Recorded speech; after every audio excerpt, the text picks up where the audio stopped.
Hello and welcome back to Mysti-Fi, your go-to destination for mystery sci-fi movie recaps.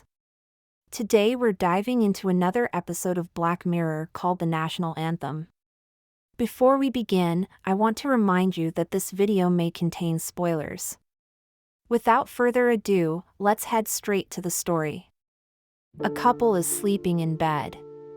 The telephone rings, awakening them. The call was about Princess Susanna.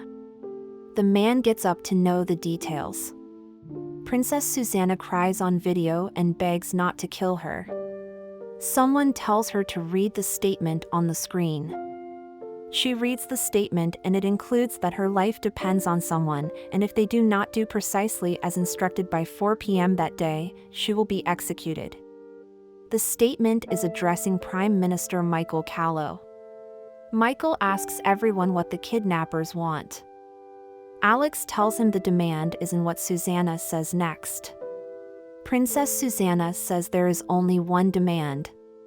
At 4 p.m. that afternoon, Prime Minister Michael Callow must appear on live British television on all networks, terrestrial and satellite, and have full unsimulated sexual intercourse with a pig. The Prime Minister thinks it's a joke, but Julian tells him it's real. Chief Walker says they are figuring out who the mastermind is. The Prime Minister tells them he is not going to do it. The Prime Minister asks if they have established a dialogue for the situation. Julian tells him they can't, as there is no contact method or any room for negotiation.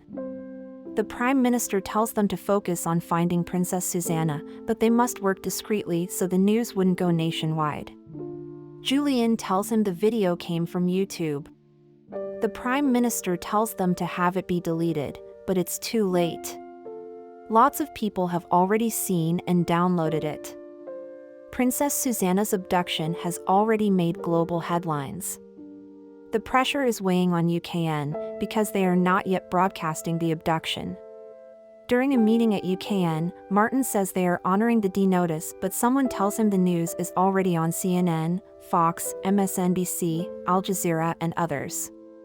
Tom, one of the Prime Minister's assistants, calls Martin.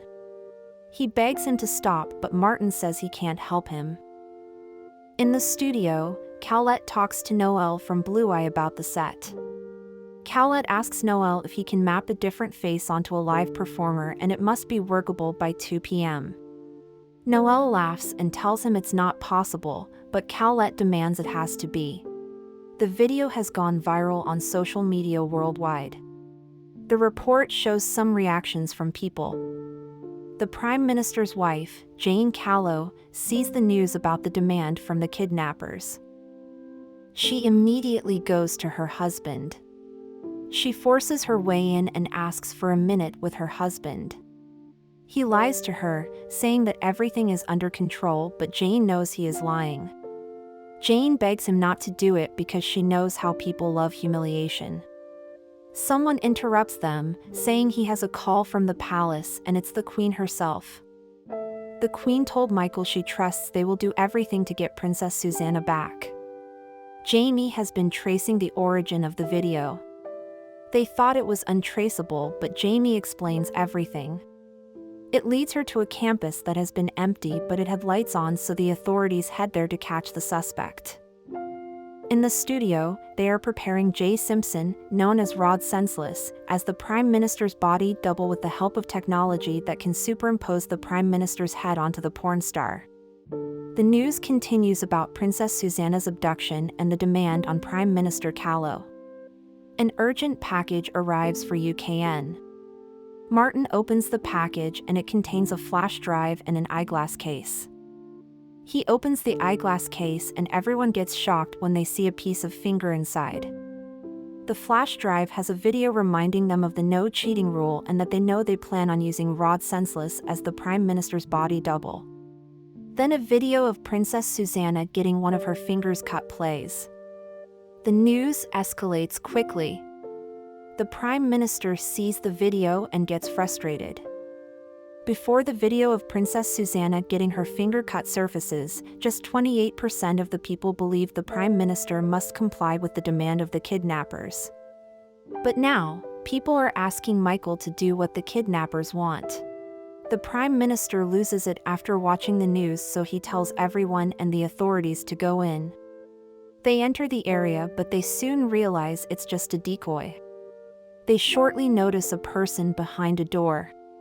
They chase the person and they shoot her. She was shot in the leg. Tom recognizes the girl. It's Malaika, from UKN. She was mistaken as the kidnapper because she entered the area to film while they were operating.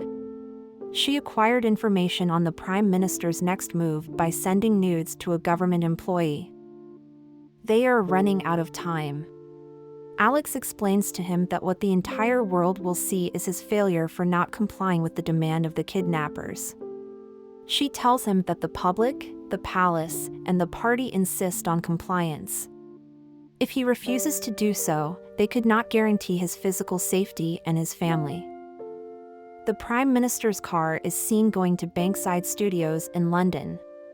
Jane tries to call her husband, but he rejects the call. Alex tells him it's time. The news is interrupted by an official announcement, telling viewers that the Prime Minister will shortly perform an indecent act on their screens. All kinds of recording or possessing a copy of the indecent act will become illegal. People inside the pub rejoice. No one is outside as everyone is waiting for this moment. Michael enters the room. He sees a pig in the middle of the room eating.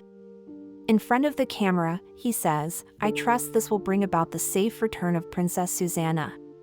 He says he loves his wife, and may God forgive him for what he will do. The public's reaction is mixed, some are happy but most are disgusted. As this goes on, a man with a severed finger hangs himself. Princess Susanna is seen unconscious in the middle of the bridge. It is revealed to Alex that the finger wasn't from Princess Susanna and it was from a male. They also discovered that they let Princess Susanna go 30 minutes before the Prime Minister committed the act. No one noticed the princess wandering around because everyone was busy waiting for the Prime Minister to do the act. Alex orders that no one can know about it, especially the Prime Minister. The Prime Minister is in the restroom throwing up and crying. Alex lets Mike know that Susanna is safe and that he saved her. His wife calls her, but he doesn't answer. A year later, Michael Callow is seen happy with his wife Jane. Princess Susanna makes her first public appearance after announcing her pregnancy. It is revealed that the former Turner Prize-winning artist Carlton Bloom coerced the Prime Minister into committing an indecent act with the audacious kidnap. The news says the incident failed to destroy the Prime Minister and received a higher rating from the public than last year. But the public never sees what happens inside the Prime Minister's house. Michael tries to talk to Jane, but she just gives him the silent treatment. If you enjoyed this video, please make sure to hit the subscribe button and turn on notifications so you never miss a new release. Thanks for watching, and we'll see you in the next one.